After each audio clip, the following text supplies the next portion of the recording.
నమస్తే, welcome to RTV.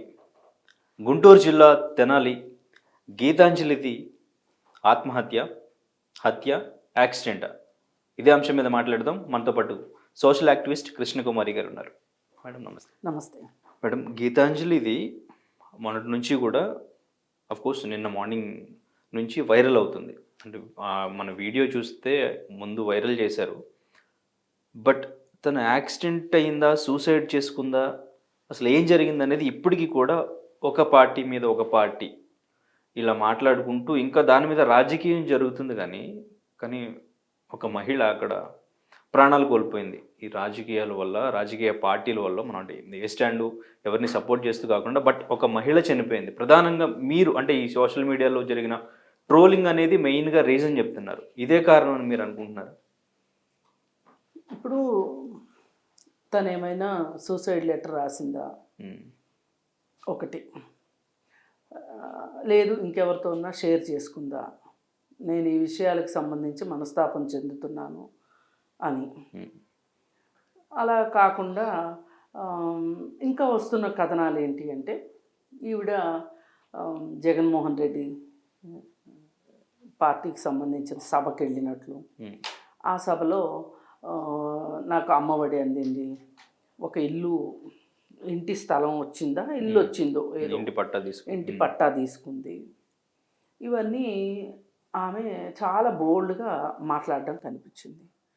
ఇప్పుడు అక్కడ ఒక ఎమ్మెల్యే ఈమె ఇలా మాట్లాడడానికి ఒక ప్రోత్సాహాన్ని అందించినట్లు, ఆమెను కొంచెం అలా మాట్లాడే విధంగా ప్రేరేపించినట్లు, అంటే ఆమెను సిద్ధం చేసినట్టు అర్థమవుతుంది. అలాగా కూడా కాకుండా ఈ అమ్మాయి కొంచెం వైసీపీ వాళ్ళతోటి కొంచెం వాళ్ళ సంబంధాల్లో ఉంది, అంటే పార్టీ సంబంధాల్లో ఉంది ఆమె. అయితే అందుకే ఆమె ఏవైతే నేను పార్టీ ద్వారా పొందాను అని అనుకుంటుందో వాటి గురించి అంత బోల్డ్గా చెప్పగలిగింది. ఇప్పుడు చాలామంది పట్టాలు తీసుకున్న వాళ్ళు ఉన్నారు, అమ్మఒడి తీసుకున్న వాళ్ళు ఉన్నారు, కానీ వాళ్ళందరూ అలా చెప్పలేదు కదా. కొంతమంది చెప్తారు ఎప్పుడైనా సరే, ఆ కొంతమందిని ఎదురు పార్టీ వాళ్ళు ట్రోల్ చేస్తారు. అలాగే ఆ ఎదురు పార్టీ అధికారంలో ఉన్నప్పుడు పథకాల గురించి ఎవరైనా సామాన్యమైన ప్రజలు మాట్లాడితే వాళ్ళని వీళ్ళు ట్రోల్ చేశారు. అంటే అసలు ఇది ఎలాగా తయారైంది అంటే, ఈ ట్రోలింగ్ చూసుకుంటే గనక పార్టీలు ట్రోల్ చేయడానికి ఒక ట్రోలింగ్ గ్యాంగుల్నే మెయింటైన్ చేస్తున్న పరిస్థితి వాళ్ళు ఉంది. దీనికి ఆద్యం పోసింది మట్టుకు, అంటే ఎవరు మొదలెట్టింది ఎవరు అంటే మట్టుకు మనం నిర్ద్వందంగా వైసీపీ పార్టీ అనే చెప్పుకోవచ్చు. వాళ్ళు మొదటిగా అసలు ఇవాళ ఇది ఒక డిజిటల్ విప్లవం ఉంది, ఒక టెక్నాలజీ ఉంది, ఇది ఒక చాలా పవర్ఫుల్ మీడియము, ఈ విధంగా మనం ప్రచారం చేసుకోవచ్చు, మనని మనం ప్రమోట్ చేసుకోవచ్చు, ఎదురువారిని వాళ్ళ పరువు తీయడం కావచ్చు, వాళ్ళని ఒక రకంగా అన్పాపులర్ చేయడానికి ఈ మీడియం పనికొస్తుంది అని చెప్పి ఒక రకంగా వాళ్ళే మొదలెట్టింది. ఈ గేమ్ మొదలెట్టింది మటుకు మనం నిర్మోహాటంగా మాట్లాడుకోవాలంటే మటుకు వైసీపీ పార్టీయే. ఇప్పుడు వైసీపీ పార్టీకి సంబంధించి ఈ ట్రోలింగ్ చేసే దాంట్లో పురంధరేశ్వర్ దగ్గర నుంచి లోకేష్ మరీ వాళ్ళకి ఒక పెద్ద ఏం చెప్పాలంటే వాళ్ళకి బాగా అప్పనంగా దొరికిన సరుకుగా మాట్లాడుకోవచ్చు. మనం ఎన్నో రకాలుగా మాట్లాడారు. తర్వాత వాళ్ళ భార్యని మాట్లాడారు, భువనేశ్వర్ని మాట్లాడారని చెప్పుకున్నాము. ఈ చంద్రబాబు నాయుడిని మాట్లాడడం, వాళ్ళ పార్టీలో వాళ్ళని మాట్లాడడం చాలా మామూలే. ఈ సందర్భంలో అటాక్స్ అన్నమాట. ఇప్పుడు ఈ గీతాంజలి ఇష్యూ చూసుకుంటే, గీతాంజలి చాలా బోల్డ్గా మాట్లాడింది. ఏమేమి మాట్లాడింది ఆవిడ? నాకు ఇంటి స్థలం వచ్చింది, నాకు అమ్మఒడి పథకం వచ్చింది, అమ్మఒడి పథకం ద్వారా వచ్చిన డబ్బుల్ని నేను ఫిక్స్డ్ డిపాజిట్ చేసుకున్నాను అని చెప్పి ఆవిడ చెప్పింది. ఇక్కడ మనకు అర్థం కావాల్సింది ఏంటంటే, అమ్మఒడి డబ్బులు దేనికి వాడాలి? అమ్మఒడి డబ్బులు దేనికి వాడాలి? స్కూలుకు పంపడానికి వాడాలి. మరి నువ్వు పిల్లలు స్కూలుకు పంపలేదా అంటే గవర్నమెంట్ స్కూల్లో పిల్లల్ని చదివిస్తూ అమ్మఒడి నువ్వు ఎందుకు తీసుకున్నావు? లేదు అంటే ప్రైవేట్ స్కూల్లో చేర్పిస్తే ప్రైవేట్ స్కూల్లో చదివించగలిగే డబ్బులు నీకున్నప్పుడు నువ్వు అమ్మఒడి పథకం నీకు ఎలా వచ్చింది? ఇప్పుడు అమ్మఒడి పథకానికి అర్హులుని ఎలా మీరు తీసుకున్నారు? ఇప్పుడు ఒక విషయం దగ్గర నుంచి ఎన్ని విషయాలు వస్తున్నాయో చూడండి. ఇప్పుడు ప్రతి వాళ్ళు వాళ్ళకేదో ఒక సొంత లాభం రావాలి అని ఒక ట్రోలింగ్ చేస్తూ ఉంటారు. ఆ ట్రోలింగే వాళ్ళని ఇబ్బందులు పడేసే పరిస్థితి కూడా తీసుకొస్తుంది. ఇప్పుడు వైసీపీ వాళ్ళ ముందు ఉన్న ప్రశ్నలు ఇవే. అసలు మీరు అమ్మఒడి పథకానికి మీకు సంబంధించి చెప్పే వాళ్ళకే మీరు అనర్హులైనా కానీ మీరు అమ్మఒడి ఇచ్చారా అనే ఒక వాదన ఇప్పుడు మాట్లాడుకుంటున్నారు అందరూ. అసలు ఎలా ఇచ్చారు? ఏ ప్రాతిపదికన అమ్మఒడి ఇచ్చారు? అంటే ప్రైవేట్ స్కూల్సా, గవర్నమెంట్ స్కూల్సా ఏంటి అని. ఇప్పుడు ఈమె ఇలా క్యాంపెయినింగ్ చేసేసరికి ఈ మధ్యలో ఒక పేటీఎం బ్యాచ్ అనే ఒక మాట ఒకటి వచ్చింది. ఈ మధ్యకాలంలో బాగా ప్రాచుర్యం చెందిన మాట ఇది, పేటీఎం బ్యాచ్ అనేది. ఈ పేటీఎం బ్యాచ్ ఏంటి అంటే ఏ పార్టీ వాళ్ళైనా సరే వాళ్ళ దగ్గర ఒక బ్యాచ్ని క్రియేట్ చేసుకుని ఇలా మనకి సంబంధించి గొప్పలేమో బాగా గ్లోరిఫై చేస్తూ చెప్పటం, ఎదురు పార్టీ మంచి పని చేస్తే కూడా దాన్ని ఒక చెడ్డ పనిగా క్రియేట్ చేసి ఆ చెడ్డతనాన్ని ఎక్కువగా చూపించేటట్లుగా కొంచెం మసాలా వేసి కొంచెం ఆడిబుల్గా వీడియబుల్గా ఉండేటట్లుగా చేసే కార్యక్రమం జరుగుతుంది. దీన్ని ఎవరు ముందుకు తీసుకెళ్తున్నారు అంటే ఈ పేటీఎం కార్యకర్తలే. ఇప్పుడు వాళ్ళ పార్టీ వాళ్ళు ఏమనుకుంటారు, మా పేటీఎం కార్యకర్తలు అనుకుంటారు. ఎదురు పార్టీ వాళ్ళు ఏం మాట్లాడుతున్నారు, పేటీఎం కుక్కలు అని మాట్లాడుతున్నారు. ఇలా అసలు చేసేది ఇద్దరు ఒకే పని అయినప్పుడు ఒకళ్ళకేమో కార్యకర్తలని ముద్రేస్తున్నారు, ఇంకొకళ్ళేమో కుక్కలు అని మాట్లాడుతున్నారు. అంటే మేం చేస్తే అది గొప్ప, మీరు చేస్తే అది తప్పు. అంటే వీళ్ళు ఎవరికి వాళ్ళు వాళ్ళ పనిని వాళ్ళు గొప్పగా అనుకుంటూ రెండో వాళ్ళ పనిని తిట్టే పరిస్థితుల్లో, అంటే ఇది ఒక రకంగా సిగపట్టులు లాంటి వ్యవహారం అన్నమాట. అలాంటి పరిస్థితికి వెళ్ళిపోయిన తర్వాత ఈమె మీద ఈ విధమైన కామెంట్లన్నీ వచ్చాయి. అంటే ఈ పార్టీ వాళ్ళు ఆ పార్టీ వాళ్ళని కామెంట్ చేస్తారు, ఆ పార్టీ వాళ్ళు ఈ పార్టీ వాళ్ళని కామెంట్ చేస్తున్నారు. అసలు ఇక్కడ ఉచ్చం, నీచం, మర్యాద, మన్నన, గౌరవం ఇవేమీ లేవు. పైగా వీళ్ళకు వచ్చే లాభం కూడా ఏమీ లేదు, సమాజానికి జరిగే లాభం కూడా ఏమీ లేదు. ఇప్పుడు ఈమె 5 రూపాయలు ఇస్తున్నారు, ఒక్కొక్క ట్వీట్కి 5 రూపాయలు ఇస్తున్నారు అని చెప్పి ఇది ఒక వాస్తవమో అవాస్తవమో మనకు తెలియదు. ఇది బీజేపీ పార్టీ మీద కూడా ఉంది, అపప్రద ఉంది. ఈమె 5 రూపాయలు ఇస్తే 500 పనిచేస్తుంది అనేది ఒక మాట. అంటే మామూలుగా కూడా ఏమంటారంటే ₹1 ఇస్తే రూపాయిన్నర యాక్షన్ చేశారు అని సినిమా యాక్టర్ల గురించి మాట్లాడుకుంటారు ఈ మాట. ఇక్కడ పేటీఎం వాళ్ళ దగ్గరికి వచ్చేసరికి కూడా వీళ్ళకి 5 రూపాయలు ఇస్తే 50 రూపాయలు పనిచేస్తున్నారు అంటే తక్కువ ఖర్చుతోటి ఎక్కువ ప్రచారం వచ్చింది అని అర్థం. దీన్ని వాళ్ళ పార్టీ వాళ్ళేమో గొప్పగా చెప్పుకుంటున్నారు, ఎదురు పార్టీ వాళ్ళకి అది నష్టం కాబట్టి వాళ్ళేమో తిట్ల దండకం మొదలెడుతున్నారు. ఇక్కడ వీళ్ళని లేదు, వాళ్ళని లేదు, ఒక సంస్కృతి లేదు, ఒక సంస్కారం లేదు, ఒక ఉచ్చం లేదు, నీచం లేదు. ఇది ఈ పరిస్థితి ఎలాగే గనక కొనసాగితే ఇంకా బజార్లో ఎక్కడన్నా కనిపిస్తే ఇట్లా బయటంతా తిట్టుకున్న తర్వాత వీళ్ళు మళ్ళీ ఎక్కడో చోట కనిపించకుండా ఉండరు. అసలు కనిపించినప్పుడు వీళ్ళు అసలు కొట్టుకుని చచ్చిపోతారేమో అనిపించేటట్లు కనిపిస్తుంది. అయితే మరి ఇట్లాంటి వాటిల్లో భాగస్వామ్యంలో ఉండి ఇలాంటి కార్యక్రమాల్లో పాలు పంచుకున్న గీతాంజలి మరి అంత సడన్గా అంత మనస్తాపం ఎందుకు పొందింది? మరి వాళ్ళకి ఎంతో కొంత ఇతోధికంగా సహాయకారిగానే ఉంది. అవసరమైతే ఈమె కూడా ట్వీట్లు పెట్టుండొచ్చు. ఇవాళ స్మార్ట్ ఫోన్ చేతిలో ఉన్న తర్వాత దాన్ని ఎలా వాడాలి, ఎందుకు వాడాలి, దానివల్ల లాభం ఏంటి, నష్టం ఏంటి ఆలోచించే పరిస్థితుల్లో లేరు. ఫోన్ చేతిలో ఉంటే చాలు, దాన్ని ఎలాగైనా వాడుకుందామనే పరిస్థితిలోనే ఉన్నారు ఇవాళ ఎవరైనా సరే. ఇప్పుడు గీతాంజలి అని కాదు, ఇంకొకళ్ళని కాదు, ఇంకొకళ్ళని కాదు. ఇప్పుడు ఈ గీతాంజలి విషయం చూసుకుంటే మేడం 4th అక్కడ సభ జరిగింది, అక్కడ ఇంటి పట్టా తీసుకుంది. అక్కడ ఒక లోకల్ ఛానల్ పర్సన్ ఎవరో తను బయట తీసుకున్నారు. అది తన ఛానల్లో 5th ఎప్పుడో పోస్ట్ చేశారు. పోస్ట్ చేసిన తర్వాత ఆ వీడియో కొంచెం వైరల్ అయింది ఈవినింగ్కి. అట్లాగా బాగా వైరల్ అయింది మాత్రం 6th వైసీపీ అఫీషియల్ పేజ్లో star campaigner of the day అని చెప్పేసి వాళ్ళు పోస్ట్ చేసిన తర్వాత సోషల్ మీడియాలో అప్పుడు ఇంకా వైరల్ అయింది. 6th ఈవినింగ్ నుంచి మేబీ టీడీపీ నుంచి మేబీ జనసేన నుంచి ఏమైనా ట్రోలింగ్ స్టార్ట్ అయ్యి ఉండొచ్చు. 7th మార్నింగ్ తను ట్రైన్ దగ్గర సూసైడ్ ఆర్ యాక్సిడెంట్ అని చెప్పేసి ఈనాడులో కూడా వచ్చింది, న్యూస్ వచ్చింది. తను 7th నుంచి హాస్పిటల్లో ఉన్నప్పుడు అప్పుడు వరకు ఎటువంటి పోస్టు ఏ పార్టీ నుంచి తనకి ఇట్లా అయ్యింది, దీనివల్ల అయ్యిందని ఏం రాలేదు. 2-3 డేస్ హాస్పిటల్లో ఉంది. తనకి మెరుగైన వైద్యం అందించే విధంగా కూడా ఎవరు ఆలోచించడం కానీ అసలు న్యూస్ బయటకు రాలేదు. చనిపోయిన తర్వాత న్యూస్ వచ్చింది.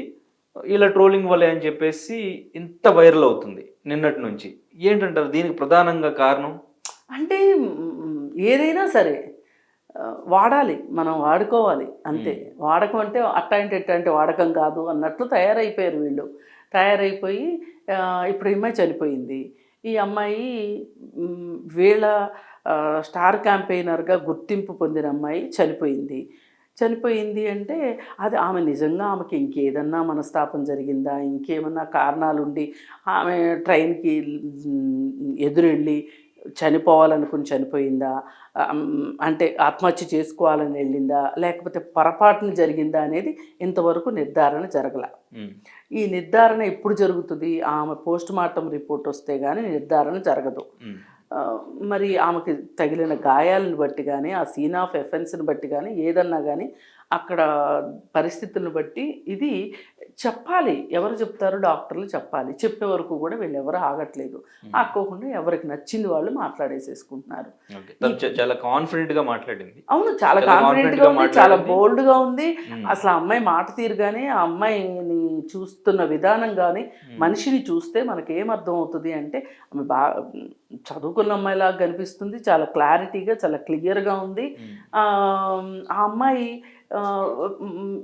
మొదట్లోనే మనం అనుకున్నట్లు ఈ ఇంటి పట్టాలు దీనికి కానీ లేకపోతే అమ్మఒడి కార్యక్రమానికి కానీ అర్హురాలు కాదేమో అనిపించేంత చూడడానికి అలా కనిపిస్తుంది. అంటే దీన్ని బట్టి ఇంకొకటి కూడా ఏమర్థమైందంటే అసలు వాళ్ళకి సంబంధించి వాళ్ళ పార్టీకి ఉపయోగపడతారు అనుకున్న వాళ్ళకే వాళ్ళు పథకాలు అందజేశారా అనేది కూడా ఒక అనుమానం వచ్చేలాగా ఉంది ఆ అమ్మాయిని చూస్తే. మేబీ తన సొంత ఇంటి కళ నిజమైంది అని చాలా హ్యాపీగా చెప్పింది. ఎప్పటి నుంచో నాకు సొంత ఇల్లు కావాలనుకున్నాను, ఈరోజు సొంత ఇల్లు వచ్చింది అని హ్యాపీగా ఫీల్ అయింది. అండ్ ఇంకా పిల్లల కోసం ఫిక్స్డ్ డిపాజిట్ కూడా చేశానని చెప్పింది. అంటే ఫ్యూచర్ కోసం పిల్లల కోసం అంత ఆలోచించింది. అండ్ ఇంకా చాలా కాన్ఫిడెంట్గా ఉన్న అమ్మాయి అంత సెన్సిటివ్గా సూసైడ్ చేసుకుందాం అనే ఆలోచనకి వెళ్ళిందంటారు. దానికి నిజంగానే ఈ ట్రోలింగ్ అది ఇప్పుడు కారణమైంది. అది సూసైడే అంటే అప్పుడు మనం ఆలోచించాలి, ట్రోలింగ్ కారణమా, అసలు అది సూసైడా లేకపోతే ప్రమాదమా అనేది ఇంతవరకు తేలలేదు. ఫస్ట్ అది తేలితే ఆమె సూసైడ్ చేసుకుంటానికి ఏంటి కారణాలు అని వెతకొచ్చు. వాళ్ళ హస్బెండ్ తో పాజిటివ్ కామెంట్స్ గురించి చెప్పింది. తనే చెప్పారు స్వయంగా, ఇలా కామెంట్స్ వస్తున్నాయి అని చెప్పేసి చాలా హ్యాపీగా ఫీల్ అయ్యింది. బట్ బ్యాడ్ కామెంట్స్ గురించి నాతో ఏం చెప్పలేదు, తనలో తను ఫీల్ అయ్యిందేమో అని ఆయన అనుకుంటున్నారు. అంటే ఇప్పుడు కామెంట్స్ వచ్చినప్పుడు పాజిటివ్ కామెంట్స్ గురించి చెప్పినప్పుడు నెగటివ్ కామెంట్స్ గురించి కూడా చెప్పాలి కదా. అంటే ఇక్కడ ఒకటండి, ఈ సందర్భంగా తెలుగుదేశం పార్టీని దెబ్బ కొట్టడానికి ఇది ఒక ఆయుధమా అని చెప్పి ఆలోచించినట్టున్నారు వీళ్ళు. అందుకే ఆ 3 రోజులు 4 రోజులు ఆలోచించి ఆమె చనిపోయిన తర్వాత, ఇప్పుడు చనిపోయారు అంటే చనిపోయిన వాళ్ళ కళ్ళు చారడు అంటారు, ఆ సింపతిని గెయిన్ చేయడానికి అంటే ఈ ఉదంతాన్ని వాళ్ళు వాడుకోవాలి అనుకుంటున్నారు. ఆ అమ్మాయి మరణాన్ని వాడుకోవాలని చూస్తున్నారు. అంటే ఇప్పుడు కొంతమంది ఏంటంటే పీనుగు మీద పేలాలు ఎరుకునే వాళ్ళు అని అంటారు కొంతమంది. అలా వీళ్ళు ఈ విధంగా తయారయ్యారు అని అనిపిస్తుంది తప్పితే అసలు ఫస్ట్ ఇక్కడ మనకు ఫండమెంటల్గా తేలాల్సింది ఏంటంటే ఇది ఆత్మహత్య లేదు అనుకుంటే ఆత్మహత్య కాదు, ఇది ప్రమాదవశాత్తు జరిగిందా లేకపోతే ఉద్దేశపూర్వకంగా జరిగిందా అనేది ముందు క్లారిటీ రావాలి మనకి. ఉద్దేశపూర్వకంగా జరిగింది అంటే కనుక అసలు ప్రమాదవశాత్తు అంటే దాని గురించి మాట్లాడుకోవటానికి లేదు.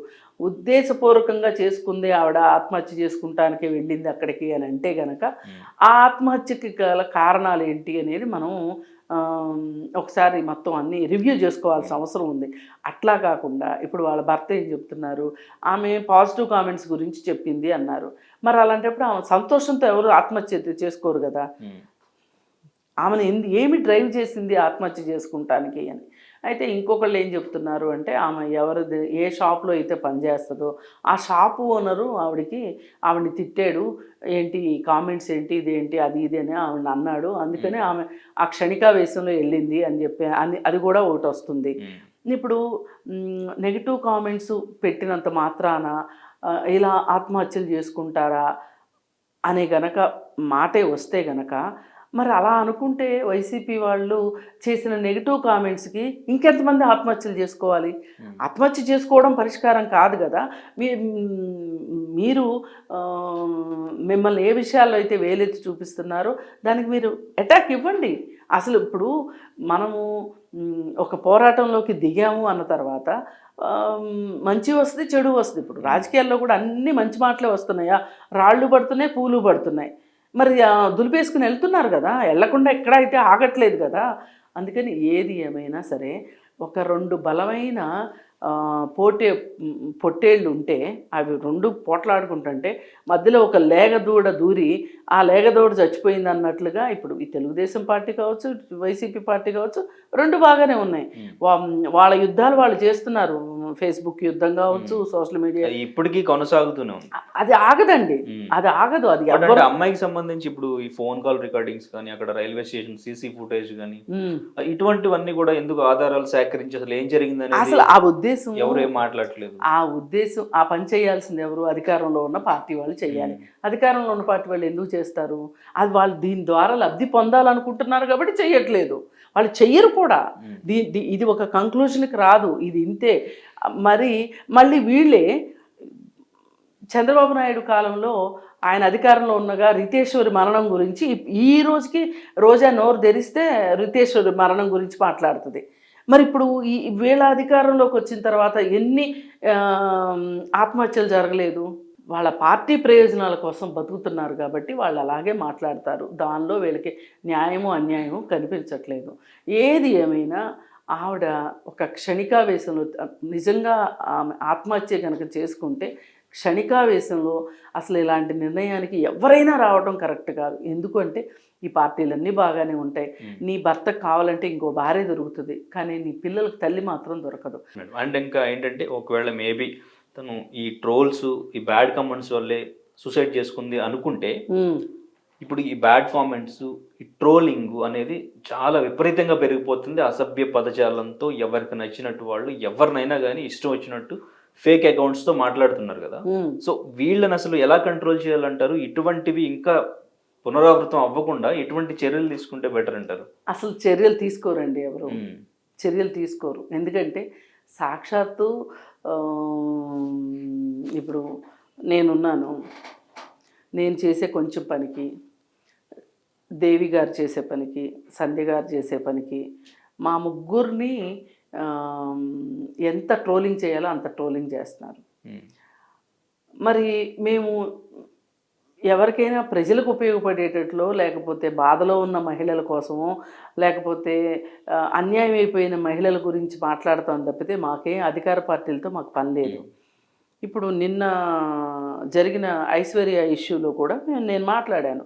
ఒక 4-5 యూట్యూబ్ ఛానల్స్లో మాట్లాడితే పాపం తను చూసింది కావచ్చు, నేను పలకరించకముందు ఇప్పుడే నాకు కనిపించి చాలా చాలా థ్యాంక్స్ అండి, మీకు ఎట్లా థ్యాంక్స్ చెప్పాలో నాకు అర్థం కావట్లేదు అంది. అంటే మేము చేసే పనులు ఎలాంటివి? మేము ఒక రాజకీయ పార్టీ తరఫున కూడా పనిచేయట్లా, కానీ మా మీద కూడా ట్రోలింగ్ చేస్తున్నారు. మేము కంప్లైంట్ ఇస్తున్నాం, ఇస్తే కూడా చూస్తాం చేస్తాం అని చెప్తున్నారు.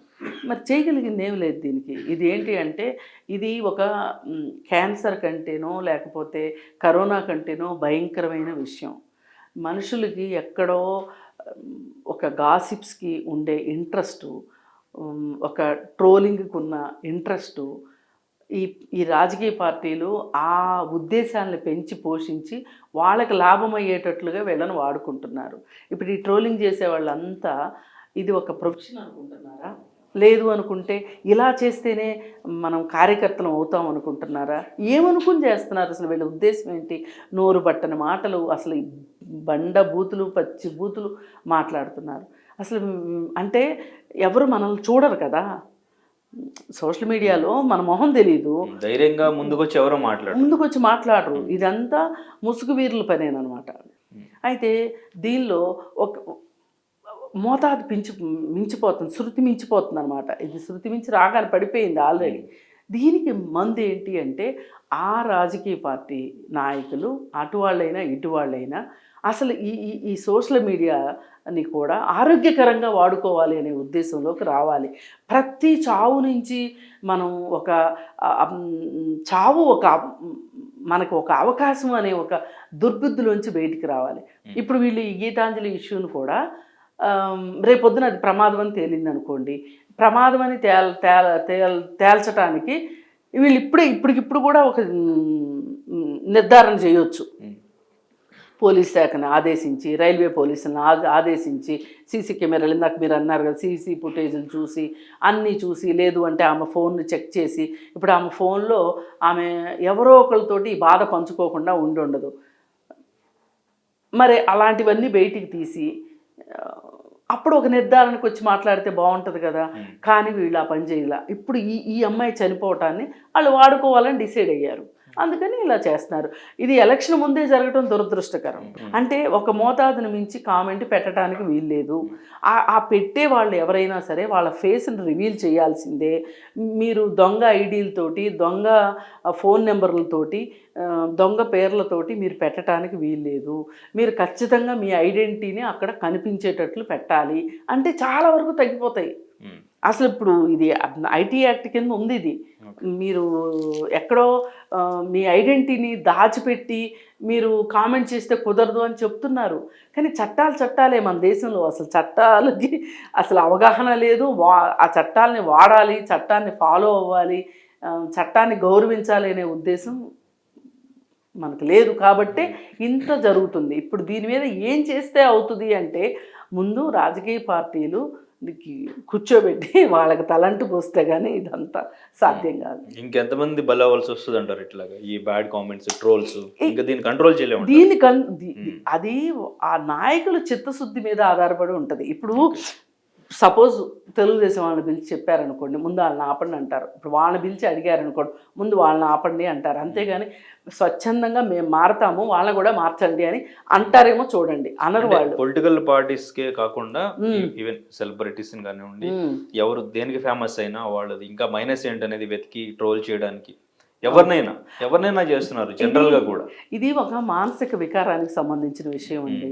మనిషి ఎప్పుడు కూడా ఉన్న వాస్తవానికంటే కూడా కొంచెం అవాస్తవాన్ని వాస్తవానికి చేర్చి ఆ మసాలాతోటి అది వినడానికి కానీ దాన్ని చూడాలనుకోవడానికి కానీ ఇష్టపడతాడు. అది కొంతమంది మానసిక దౌర్బల్యం. ఇప్పుడు ఏమైపోయిందంటే ఈ దౌర్బల్యం ఈ ఫోన్లు వచ్చిన తర్వాత, ఇదివరకు పాత రోజుల్లో ఏ నలుగురు కూర్చున్నా అక్కడ లేని ఇంకొకరి గురించి మాట్లాడుకునేవాళ్ళు, అది అక్కడితో అయిపోయేది, ఎవరింటికి వాళ్ళు వెళ్ళిపోయారు. ఇప్పుడు అట్లా కాదు కదా. ఈ ఫోన్ ఉండేసరికి ఏంటంటే దీనికి రాత్రి లేదు, పగలు లేదు, ఒక సమయం లేదు, ఒక సందర్భం లేదు, టైం లేదు, ఎప్పుడంటే అప్పుడు. పైగా data free, phone free, connection free, అన్నీ ఫ్రీ చేసేసారు. మనుషులకు మాత్రం పని లేకుండా చేశారు. అందుకని చెప్పి వీళ్ళు ఈ ఫోన్ పట్టుకుని కూర్చుంటున్నారు. ఇప్పుడు రీల్స్ చేసేవాళ్ళు చూడండి, అవసరమా ఆ రీల్స్? చేస్తున్నారు, చూసేవాళ్ళు చూస్తున్నారు, అందులో ఏముందో అని. వాళ్ళకి ఆదాయం వస్తుంది. ఇంకా అంతకంటే మనం మాట్లాడుకోవటానికి ఏం లేదు. ఇది ఒక జీవనోపాధి అయిపోయింది. ఈ ట్రోల్ చేయడము, ట్రోల్ చేయించుకోవడము, అలాగే ఇలాంటివి ప్రచారంలో పెట్టడము, ఇది ఒక ఆదాయ వనరుగా మారింది కొంతమందికి ఏమో రాజకీయ లబ్ధి అయి కూర్చుంది. దాంతో ఇవి ఆగకుండా జరుగుతున్నాయి. దీనికి ఫుల్ స్టాప్ పడాలి అంటే గనక చిత్తశుద్ధి కావాలి. మరిన్ని వీడియోస్ కోసం ఛానల్ ని సబ్స్క్రైబ్ చేయండి. లేటెస్ట్ అప్డేట్స్ కోసం వాట్సాప్ ఛానల్ ని ఫాలో చేయండి. అండ్ లింక్ డిస్క్రిప్షన్ లో ఉంది.